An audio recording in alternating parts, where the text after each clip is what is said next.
News 18 বাংলায় যারা চোখ রেখেছেন এই সুরেন্দ্রনাথ কলেজের কাণ্ড কারখানা দেখে তো চক্ষু চড়কগা ছি চিৎকার করছেন। দাঁড়ান, এখনো বাকি আছে। পটাশপুর পঞ্চায়েতেও এসি বেডরুম, দেখুন সেখানেও কন্ডম পাওয়া গেল। বেডরুম থেকে কোল্ড ড্রিঙ্ক, কন্ডম সব মিলল। পঞ্চায়েত অফিসও হোটেলের মতো, ভাবা যায়? পটাশপুরে দেখুন, পটাশপুরের ছবি, এই কয়েকদিন আগের ছবি। খাটের গদির নিচ থেকে উদ্ধার কন্ডম, শাড়ি ঠাড়ি সব মিলল। সরাসরি চলে যাব প্রতিনিধি পঙ্কজের সঙ্গে কথা বলবো। পঙ্কজ, কার বিরুদ্ধে অভিযোগ? পঞ্চায়েতে এরকম আলিশান ব্যাপার কে করেছেন?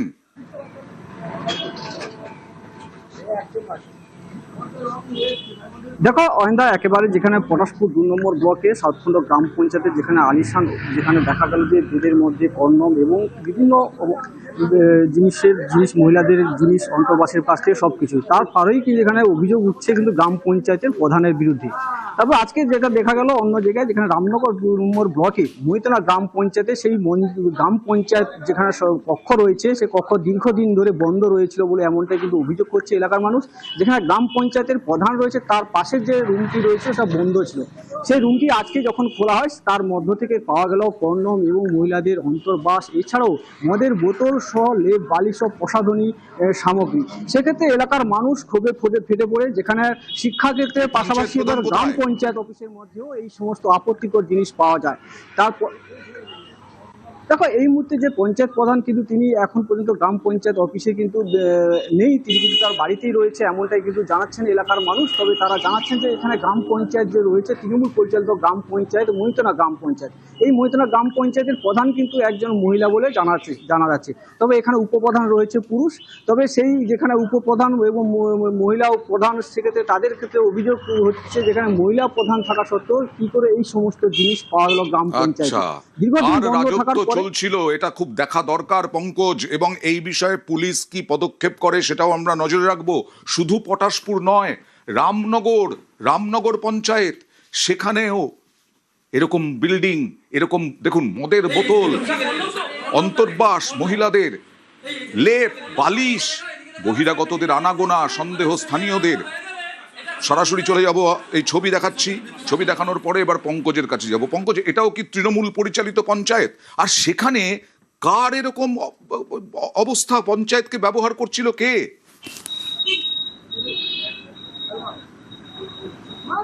দেখো, একেবারে এও গ্রাম পঞ্চায়েত, যেখানে রামনগর 2 নম্বর ব্লকের মহিতলা গ্রাম পঞ্চায়েত, এই গ্রাম পঞ্চায়েত রয়েছে তৃণমূল পরিচালিত গ্রাম পঞ্চায়েত। এই গ্রাম পঞ্চায়েতের প্রধান কিন্তু একজন মহিলা রয়েছে এবং উপপ্রধান রয়েছে একজন পুরুষ। সেক্ষেত্রে দেখা গেল আজকে কিন্তু এই পঞ্চায়েত প্রধানের সভাকক্ষের পাশেই একটি বন্ধ রুম দীর্ঘদিন ধরে বন্ধ হয়েছিল।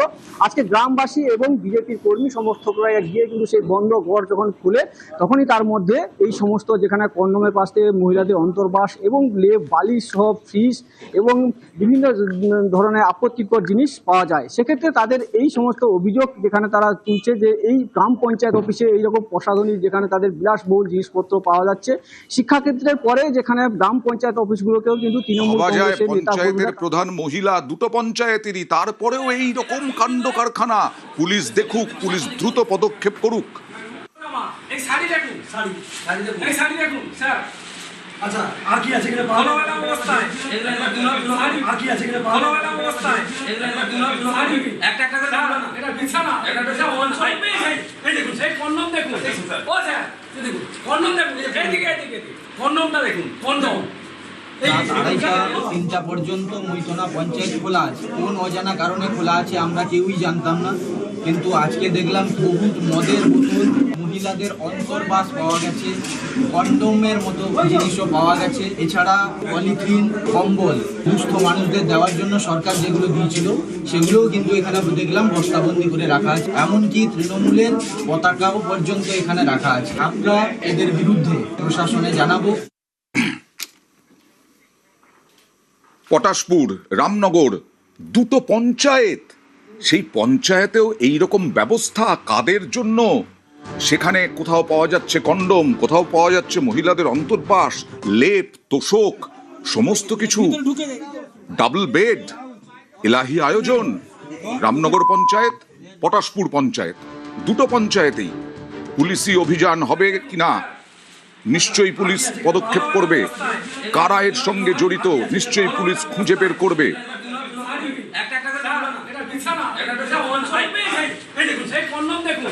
ও স্যার, এই দেখুন, কন্ডম দেখুন। এইদিকে, এইদিকে। কন্ডমটা দেখুন, কন্ডম। এই দেখুন, কন্ডম তো, কন্ডমটা দেখুন, কন্ডম।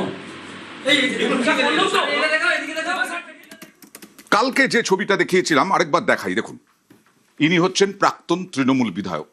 তাকে পুলিশ কলার ধরে কোমরে দড়ি বেঁধে টেনে হিঁচড়ে নিয়ে যাচ্ছে তোলাবাজি, দুর্নীতি, হুমকি, হুঁশিয়ারির অভিযোগে। আর তার বাড়ি দেখবেন এবার, দেখুন বাড়িটা দেখুন। এবার বাড়ি দেখাবো। দেবপ্রসাদ বাগের বিরাট প্রাসাদ, বিধায়ক একজন, তার একেবারে আন্ডারগ্রাউন্ডে ঘর, বিভিন্ন ধরনের দামি দামি ফার্নিচার। দেখুন সেই বাড়ি, একজন বিধায়কের। কথা বলবো প্রতিনিধি নবকুমারের সঙ্গে। নবকুমার, কি সোর্স ছিল ইনকামের? দেখো আনন্দা, ইনি যে কাউন্সিলর, ইনি আগে রেডিওর পার্টস বিক্রি করতেন এবং তার একটা ক্ষুদ্র দোকান ছিল এলাকাতে। তার পরবর্তীকালে রাজনৈতিক আঙ্গিনায় আসে 2014 সালে। তারপরেই তিনি কংগ্রেসের থেকে তিনি তৃণমূলে যোগ দেন, ভাইস চেয়ারম্যান হন, চেয়ারম্যান হন, তার পরবর্তীকালে এমএলএ হয়। এই 12 বছরে তার যেরকম উত্থান ঘটেছে কেরিয়ারের, এমনি তেমনি প্রভাব, প্রতিপত্তি, সম্পত্তি প্রচুর পরিমাণে। পাশেই রয়েছে তার একটি ব্যাংকুয়েট হল 5 তলা। বেনিয়ম ভাবে তো একাধিক সম্পত্তি সে করে রেখেছে একের পর এক। এবং তার যে বাড়িটি রয়েছে, যে বাড়িতে সম্পূর্ণ লোক নিষিদ্ধ ছিল যাতায়াতের, সিসিটিভি মোড়া ছিল এবং হার্ড ডিস্ক রাখা আছে এমন একটি জায়গায়, সেখান থেকে খুঁজে পাওয়া যাচ্ছে না। পাশেই তার কার্যালয় হিসেবে চালিত করতো, সেখানে লোকজন আনাগোনা ছিল। কিন্তু এই বাড়ির ভেতরে যে এত কিছু আছে কেউই জানতো না। আন্ডারগ্রাউন্ডের বিভিন্ন রকম পথ আছে এবং সেখানে ইটালিয়ান মার্বেল দিয়ে তৈরি বাড়ি এবং ঝাড়বাতি এবং সে মানে সেই টাইটানিক জাহাজের কায়দায় সেই ঘোরানো বাড়ি সিঁড়ি তৈরি করেছে এবং তাদের যে ফিল্টারেশন, সেই একেবারে মানুষের পকেট মেরে, মানুষের কাছ থেকে তোলা আদায় করে, দুর্নীতি করে, কাটমানি নিয়ে তোলাবাজি করে আজকে নিজের সম্পত্তি শুধু